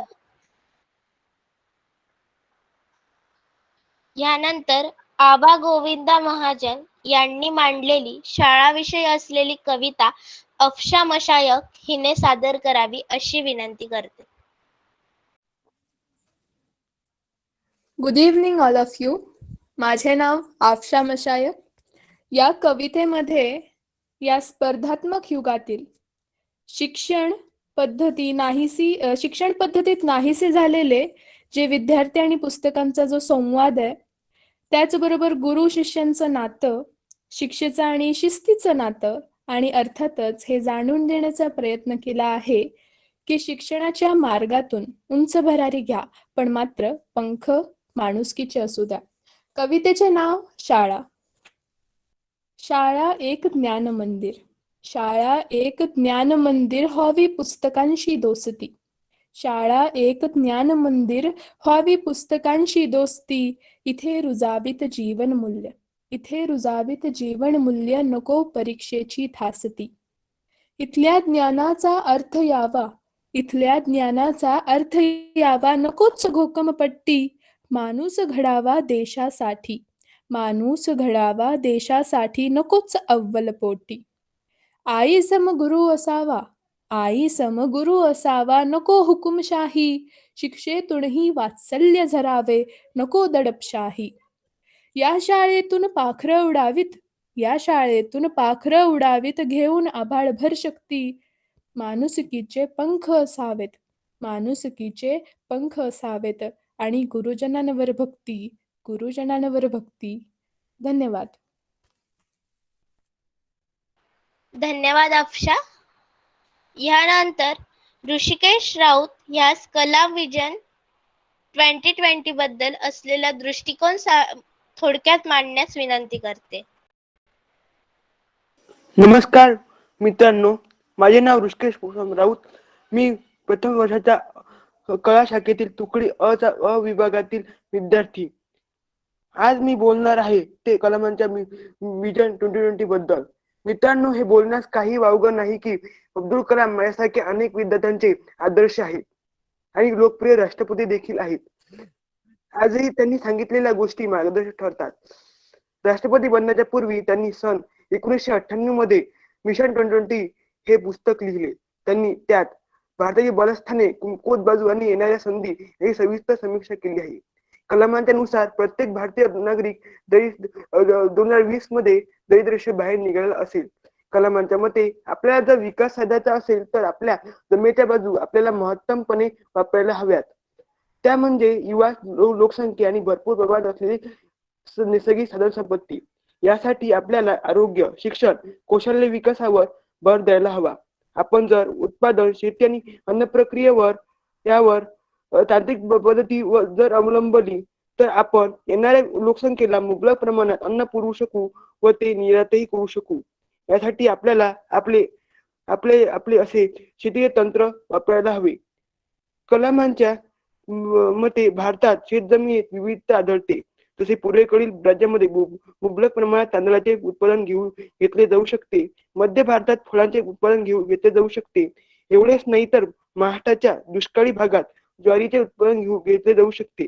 यासाठी आपल्याला शेतकऱ्यांना आधुनिक शेती तंत्राचे शिक्षण द्यायला हवे. यासाठी आपले उत्पादन यामुळे आपले उत्पादनही वाढेल आणि अर्थव्यवस्थाही सुदृढ होईल. मॅन्युफॅक्चरिंग इंडस्ट्रीमध्ये आपल्याला ऍडव्हान्स मटेरियल जसे टीव्ही, फ्रीज याचे उत्पादन करायला हवे. आपल्या देशाला आयटी सेक्टरमध्ये अग्रेसर आपला देश हा आयटी सेक्टरमध्ये अग्रेसर आहे आणि त्यात जर संशोधन आणि विकास जर झाला तर आपण जगाचे त्या क्षेत्रात नेतृत्वही करू शकू. स्ट्रॅटेजिक इंडस्ट्री म्हणजे डिफेन्स सेक्टर, टेलिकॉम सेक्टर मध्ये आपल्याला आत्मनिर्भर व्हावं लागेल. आपल्याला 30% आयात व 70% निर्यात, म्हणजे आपल्याला 70% डिफेन्स मधील साधनांची निर्मिती आपल्या देशातच करावी लागेल. याचाच प्रत्यय आपल्याला तेजस विमान व भीष्म टँक यामुळे दिसून तसा आला आहे. तसाच विकास आपल्याला पेस प्रोग्राम मध्येही करायचा आहे. इनफॅक्ट तो आपण केला आहे. त्याचाही प्रत्यय आपल्याला चंद्रयान 1, चंद्रयान 2 मध्ये दिसून आलेला आहे. जरी खरे असले तरी आपल्याला अजून विकास साधायचा आहे. हे तर आपण करूच, परंतु एका राष्ट्राचे नैतिक मूल्य कसे आहेत व तेथील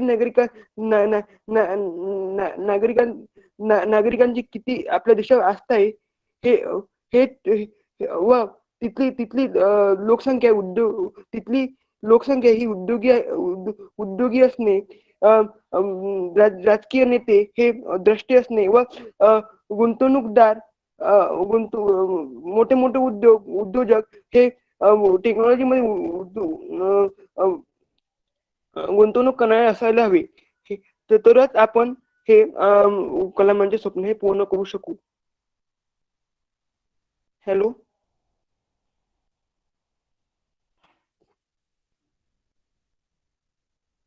हॅलो.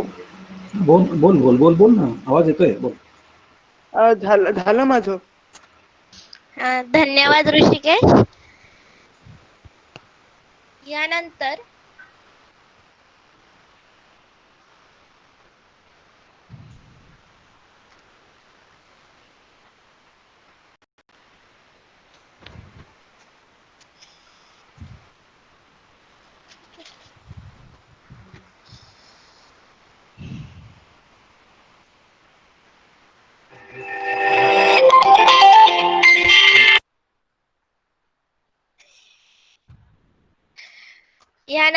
अब्दुल कलाम यांचे एक पुस्तक पूर्वा संकपाळ हिने वाचले आहे, ते तिने सादर करावे अशी मी विनंती करते.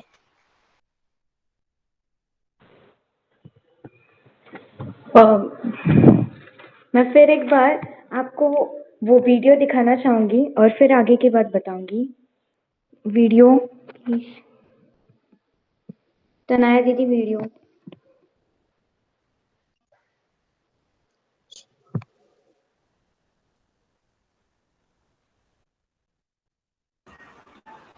हॅलो, स्क्रीन दिसते का? हो दीदी. Yes, your screen is visible.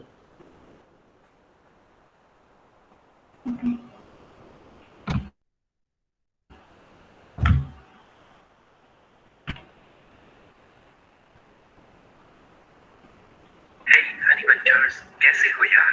The 3 Mistakes of My Life by Chetan Bhagat. देखते हैं इस बुक की complete summary end review. Chetan Bhagat को गोविंद नाम के एक लड़के की ईमेल मिलती है जिसमें लिखा था कि गोविंद ने अपनी लाइफ में 3 बिग मिस्टेक्स की हैं और वो सुसाइड करने जा रहा है. ईमेल को पढ़कर चेतन भगत डर जाते हैं और अपने एक पुराने टीचर को कांटेक्ट करके ईमेल के बारे में बताते हैं. उस ईमेल आईडी से उस लड़के के ऑर्कुट अकाउंट तक पहुंच जाते हैं और थोड़ी सी रिसर्च के बाद चेतन भगत को पता लगता है कि वो अहमदाबाद के सिविल हॉस्पिटल में भर्ती है क्योंकि उसने नींद की गोलियां खा के सुसाइड करने की कोशिश की है. चेतन भगत गुजरात आकर हॉस्पिटल में गोविंद से मिलते हैं. गोविंद अपनी स्टोरी सुनाना शुरू करता है और स्टोरी फ्लैशबैक में चलती है. अहमदाबाद के छोटे से शहर में 3 फ्रेंड्स रहते. वो इनकी टीम ज्वाइन करना चाहता था पर उसका यह सपना कभी पूरा नहीं होता. गोविंद मैथ्स में अच्छा है पर बहुत ही पुअर फैमिली से बिलोंग करता है. इसी वजह से उसको इंजीनियरिंग में एडमिशन नहीं मिल पाती. लेकिन गोविंद को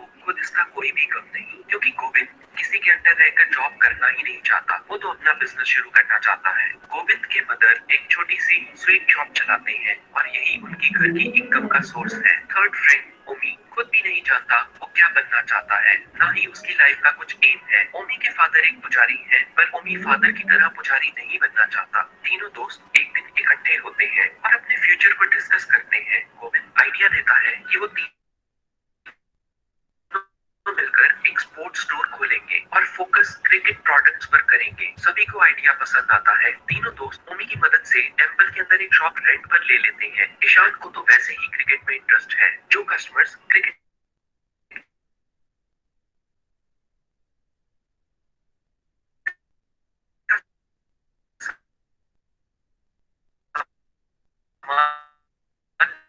देने आते, ईशान उन्हें क्रिकेट खेलने की टिप्स देता. गोविंद को कुछ एडवांस देना था सो गोविंद ने कुछ उधार लेकर एडवांस दे दिया लेकिन उसका हाथ इससे बहुत टाइट हो गया था. गोविंद ने एक्स्ट्रा इनकम करने के लिए स्पोर्ट्स गुड्स के साथ स्टेशनरी भी सेल करना शुरू कर दिया. इस एक्सपेंशन के लिए और ज्यादा पैसों की जरूरत थी इसलिए ईशान ने खाली पड़े SBI कंपाउंड में क्रिकेट की कोचिंग भी देनी शुरू कर दी. और गोविंद जो कि मैथ्स में अच्छा था उसने मैथ्स की ट्यूशन देनी शुरू कर दी. स्कूल में पढ़ रहे बच्चे से ईशान को एक स्कूल में आए नए लड़के के बारे में पता लगा जिसका नाम अली था. अली क्रिकेट बहुत अच्छा खेलता खेलता था। ईशान अली से मिलता है और इम्प्रेस हो जाता है। अली को खेलते खेलते हेड में पेन होता है। ईशान अली को डॉक्टर के पास लेकर जाता है और पता लगता है अली को हाइपर रिफ्लेक्स की प्रॉब्लम है, जिसके कारण अली क्रिकेट इतना अच्छा खेलता है। अली इसी बीमारी के कारण रिफ्लेक्सेस को नॉर्मल पर्सन से 10 टाइम्स बेटर देख सकता है, पर इस कारण अली का ब्रेन बहुत जल्दी थक जाता है, इसीलिए उसको हेडेक होना शुरू हो जाता है। ईशान अली को बहुत पसंद करता है और क्रिकेट की कोचिंग देना शुरू करता है।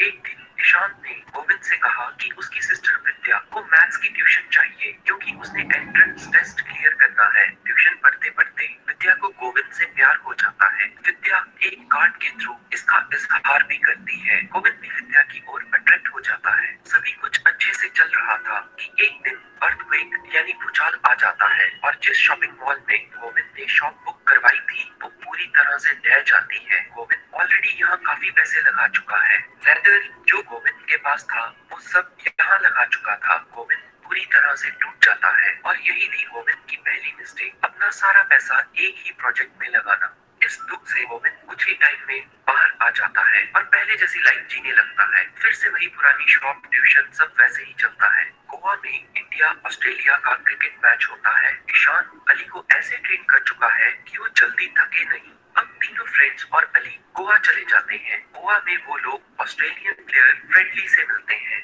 ईशान अली के बारे में फ्रेंडली को सब कुछ बता देता है। फ्रेंडली अली को टेस्ट करता है और अली की परफॉर्मेंस से अचंभित रह जाता है। फ्रेंडली अली को ऑस्ट्रेलिया ट्रेनिंग के लिए इनवाइट करता है। उन चारों के लिए टिकट्स भी अरेंज कर देता है। चारों ऑस्ट्रेलिया चले जाते हैं और अली की ट्रेनिंग ऑस्ट्रेलिया में शुरू हो जाती है। ऑस्ट्रेलियन स्पोर्ट्स अकेडमी और AIS स्कॉलरशिप प्रोग्राम के हेड अली से मिलते हैं और स्कॉलरशिप ऑफर करते हैं, पर इस स्कॉलरशिप को हासिल करने के लिए वो लोग अली के सामने एक शर्त रख देते हैं। स्कॉलरशिप हासिल करने के लिए अली को ऑस्ट्रेलियन की सिटीजनशिप लेनी होगी। अली इस ऑस्ट्रेलियन सिटीजनशिप को लेने से इनकार कर देता है। ऑस्ट्रेलिया में गोविंद विद्या को बहुत मिस करता है। गोविंद भी विद्या से प्यार करने लगता है। विद्या के बर्थडे के दिन दोनों के रिलेशनशिप काफी आगे बढ़ जाते हैं और दोनों सारी लिमिट्स क्रॉस कर जाते हैं। यही थी गोविंद की सेकंड मिस्टेक, अपने बेस्ट फ्रेंड की सिस्टर से प्यार। कुछ समय बाद ओमी के मामा का लड़का हिंदू मुस्लिम दंगों में मारा जाता है। ओमी के मामा इससे बौखला जाते हैं और मुस्लिम्स को जलाना शुरू कर देते हैं। ओमी के मामा के लोग अली के पेरेंट्स को भी मार डालते हैं। ईशान, गोविंद और ओमी अली को एक बैंक की बिल्डिंग में छुपा देते हैं। मामा और उनके लोग बैंक की बिल्डिंग में पहुंच जाते हैं और अली, जो कि मुस्लिम था, को अकेला छोड़ने को कहते हैं, पर ईशान अली को मरने के लिए नहीं छोड़ता। अली को बचाते बचाते ओमी मर जाता है। ओमी के मामा को ये देखकर और भी गुस्सा आ जाता है और वो एक त्रिशूल अली की तरफ फेंक देते हैं। गोविंद अली को बचाने की सोचता है, पर तभी उसके माइंड में आता है कि अली को बचाते बचाते वो खुद ही न मर जाए। गोविंद थोड़ा सा सेल्फिश हो जाता है। काफी सोचने के बाद गोविंद अली को बचाने की ठान लेता है, पर अब थोड़ी देर हो चुकी है। मामा द्वारा फेंका गया त्रिशूल अली की रिस्ट में लग जाता है और यही थी गोविंद की थर्ड मिस्टेक। अगर गोविंद इतना सेल्फिश ना होता तो वो अली को बिना चोट लगे आराम से बचा सकता था। यही टाइम था जब गोविंद चेतन भगत को मेल करता है। त्रिशूल लगने की वजह से अली की कलाई काम करना बंद कर देती है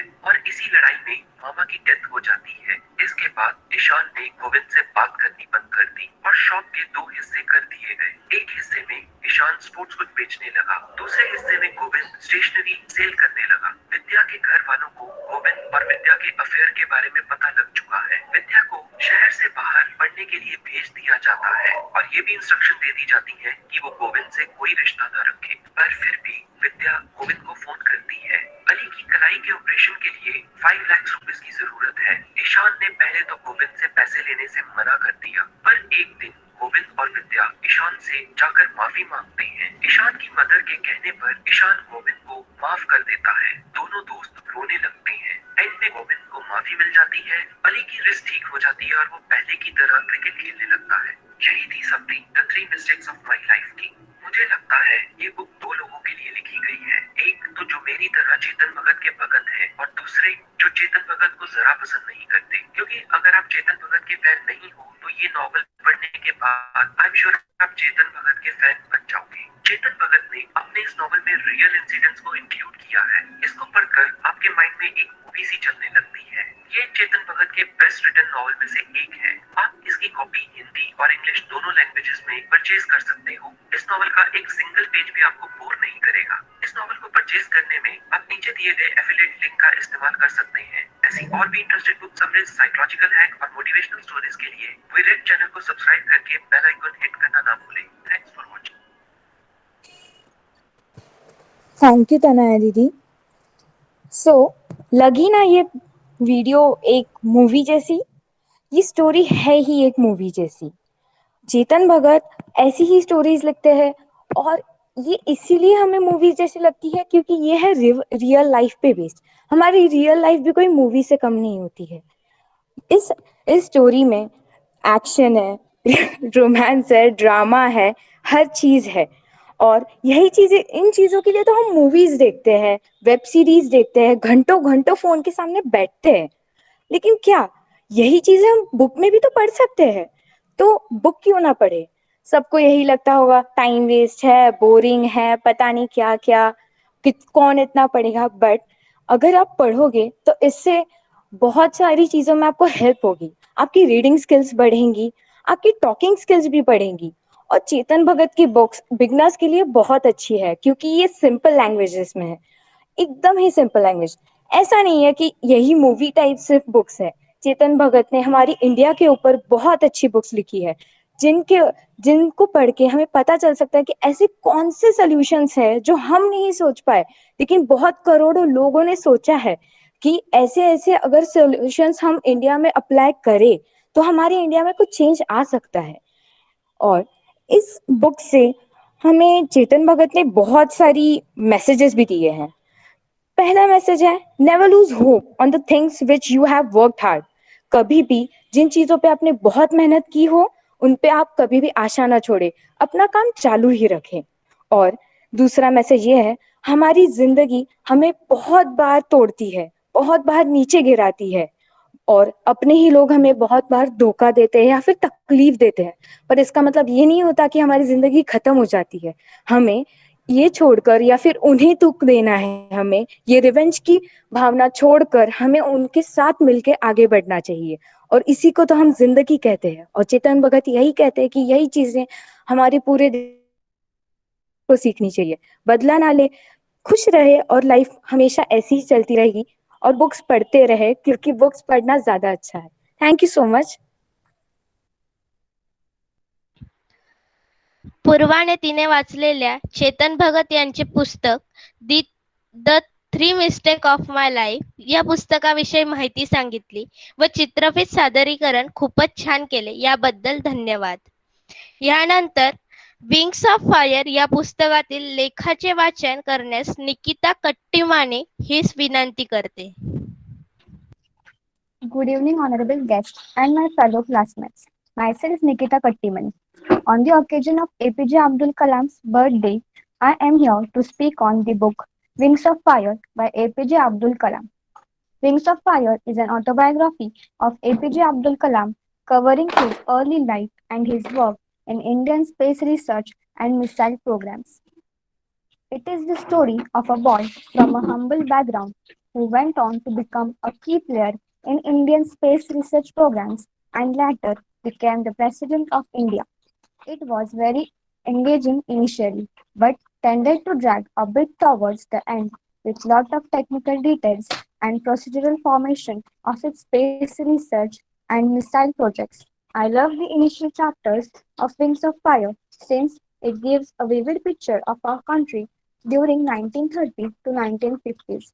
Kalam was born in Rameshwaram, a southern religious town in Tamil Nadu. The initial chapter provides an interesting glimpse of religious harmony which existed before India's partition. The famous Shiva temple, which made Rameshwaram so sacred to pilgrims, was about a 10-minute walk from their house. Their locality was predominantly Muslim, but there was a quite few Hindu families too, living amicably with their Muslim neighbors.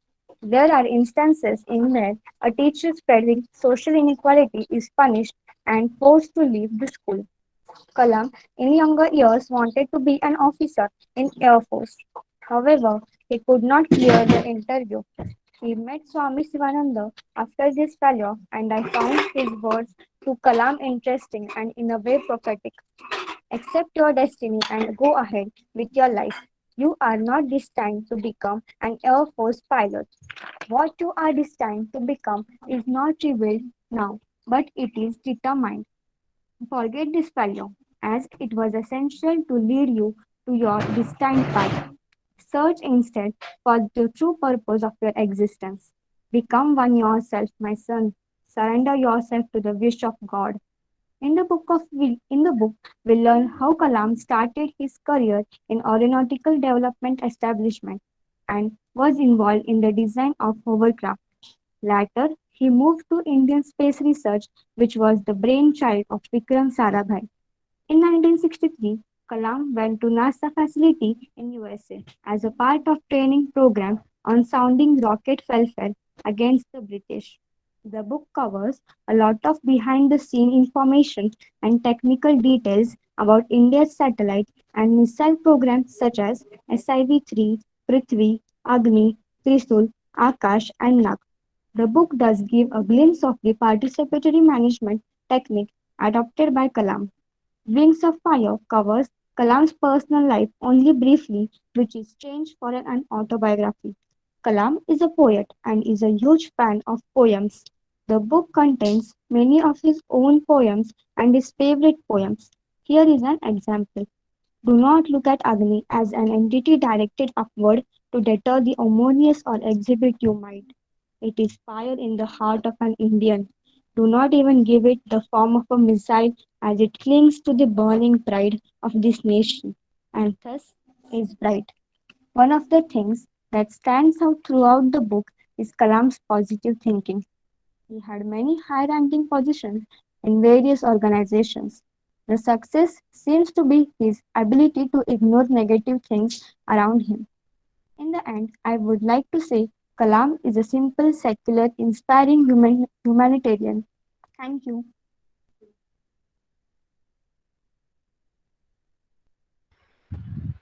धन्यवाद निकिता. यानंतर आपले NSS volunteer Dheeraj Raut ह्यास गुलजार यांची गझल सादर करण्यास निमंत्रित करते. नमस्कार, मी धीरज प्रवीण राऊत. आज आपण या ठिकाणी वाचन प्रेरणा दिन साजरा करत आहोत. तर गुलजार साहेब यांची एक गझल मी आपल्या पुढे सादर करत इच्छितो. आपल्या सर्वांना माहिती आहे की आपण आधी खूप वाचन वगैरे करायचो ग्रंथालय, लायब्ररीमध्ये जाऊन. पण आता आपण कम्प्युटरच्या जमान्यामध्ये कम्प्युटरवरती किंवा मोबाईलवरती जास्त वेळ वाया घालवतो. त्यामुळे आपल्या वाचनाकडे दुर्लक्ष होत आहे. तर त्याच्या आधारित एक गझल आहे, ती मी आपल्या पुढे सादर करतो. किताबें झांकती है बंद अलमारी के शीशों से, बड़ी हसरत से तकती है. किताबें झांकती है बंद अलमारी के शीशों से, बड़ी हसरत से तकती है. महीनों अब मुलाकातें नहीं होती, महीनों अब मुलाकातें नहीं होती. जो शामें उनकी सोहबत में कटा करती थी, वो अक्सर अब गुजर जाती है कंप्यूटर के पर्दों पर. जो शामें उनकी सोहबत में कटा करती थी, वो अक्सर अब गुजर जाती है कंप्यूटर के पर्दों पर. बड़ी बेचैन रहती है, बड़ी बेचैन रहती है किताबें, उन्हें अब नींद में चलने की आदत हो गई है. बड़ी बेचैन रहती है अब किताबें, उन्हें अब नींद में चलने की आदत हो गई है. जो कदरें वो सुनाती थी कि जिनके सेल कभी मरते नहीं थे, जो कदरें वो सुनाती थी कि जिनके सेल कभी मरते नहीं थे, वो कदरें अब नजर आती नहीं घर में, वो कदरें अब नजर आती नहीं घर में. जो रिश्ते वो सुनाती थी, जो रिश्ते वो सुनाती थी, वो सारे उधड़े उधड़े हैं. कोई सफा पलटता हो तो एक सिसकी निकलती है, कोई सफा पलटता हो तो एक सिसकी निकलती है. कई लफ्जों के माने अब गिर पड़े हैं, कई लफ्जों के माने अब गिर पड़े हैं. बिना पत्तों के सूखे तुंड लगते हैं सब, बिना पत्तों के सूखे तुंड लगते हैं सब अल्फाज, जिन पर अब कोई माने नहीं उगते, जिन पर अब कोई माने नहीं उगते. ज़बां पर जायका आता था जो सफा पलटने का, ज़बां पर जायका आता था जो सफा पलटने का. अब उंगली क्लिक करने से बस एक झपकी गुजरती है, अब उंगली क्लिक करने से बस एक झपकी गुजरती है. बहुत कुछ तब खुलता चला जाता है पर्दे पर, बहुत कुछ तब तक खुलता चला जाता है पर्दे पर, लेकिन किताबों से जो जाती रातबा था वो कट सा गया है। किताबों से जो जाती रातबा था वो अब कट सा गया है। कभी सीने पे रख के लेट जाते थे, कभी गोदी में लेते थे। कभी सीने पे रख के लेट जाते थे, कभी गोदी में लेते थे। कभी घुटनों को अपनी रेहल की सूरत बनाकर नींव सजदे में पड़ा करते थे। कभी घुटनों को अपनी रेहल की सूरत बनाकर नींव सजदे में पड़ा करते थे। छूते थे जबी से वो सारा इल्म, छूते थे जबी से वो सारा इल्म, तो मिलता रहेगा इधर भी। मगर वो जो किताबों में मिला करते थे, सूखे फूल और वो महके हुए रोकड़े। मगर वो जो किताबों में मिला करते थे, सूखे फूल और वो महके हुए रोकड़े। किताबें मांगने गिराने उठाने के बहाने रिश्ते बनते थे। किताबें मांगने गिराने उठाने के बहाने रिश्ते बनते थे। उनका अब क्या होगा, वो शायद अब नहीं होंगे, वो शायद अब नहीं होंगे। शुक्रिया।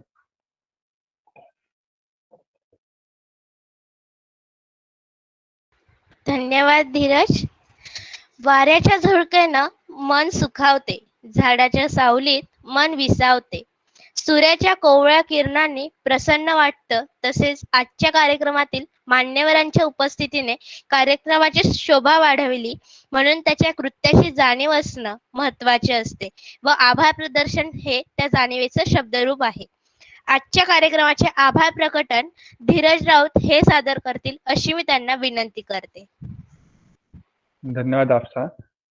वाचन म्हणजे जीवनाला उन्नती करणारी बाब असून यामुळे बुद्धीची मशागत होते, आपल्या सगळ्यांना माहितीच आहे. त्याचप्रमाणे माणसाचे जीवन जे आहे ते फुलवण्यात वाचनाचा महत्वाचा वाटा आहे. यामुळे वाचनाचा जो छंद जोपासून आपले जीवन समृद्ध करायला हवे. त्याचप्रमाणे जगण्याच्या परिपूर्णतेसाठी वाचन हे आवश्यक आहे. ज्ञानात सतत वाढ करण्यासाठी वाचन हा एकमेव मार्ग आहे. लहानांपासून ते मोठ्यांपर्यंत पुस्तके हा अनेकांचा जिव्हाळ्याचा विषय होय. पूर्वी पुस्तक मिळण्याचे एकमेव ठिकाण म्हणजे वाचनालय असे, आणि आता आज जी वाचनालयांची जागा इंटरनेट आणि ई बुकने घेतली आहे. आणि आज आपण ज्या ऑनलाईन कार्यक्रमासाठी म्हणजेच डॉक्टर APJ अब्दुल कलाम यांची जयंती म्हणजेच अर्थात वाचन प्रेरणा दिनासाठी एकत्र आलो, त्याबद्दल आपल्या कार्यक्रमाचे अध्यक्ष, त्याचप्रमाणे आपल्या NSS कार्यक्रमाचे programme officer doctor Shri Prabhakar Varade sir, आपल्या कार्यक्रमाचे प्रमुख पाहुणे डॉक्टर श्री शिवाजी पाचारणे सर, त्याचप्रमाणे महाविद्यालयाचे प्राचार्य, उपप्राचार्य, शिक्षक आणि माझ्या सर्व युवक मैत्रिणींचे आपण वेळात वेळ काढून या कार्यक्रमाला उपस्थिती दर्शवली त्याबद्दल मी आपणा सर्वांचे आभार मानतो. त्याचप्रमाणे मला आजच्या या कार्यक्रमाचे आभार प्रदर्शन करण्याची संधी दिली त्याबद्दल मी आजच्या कार्यक्रमाचे आयोजक यांचेही आभार मानतो. धन्यवाद. कार्यक्रम इथे संपन्न होतो असे मी जाहीर करते.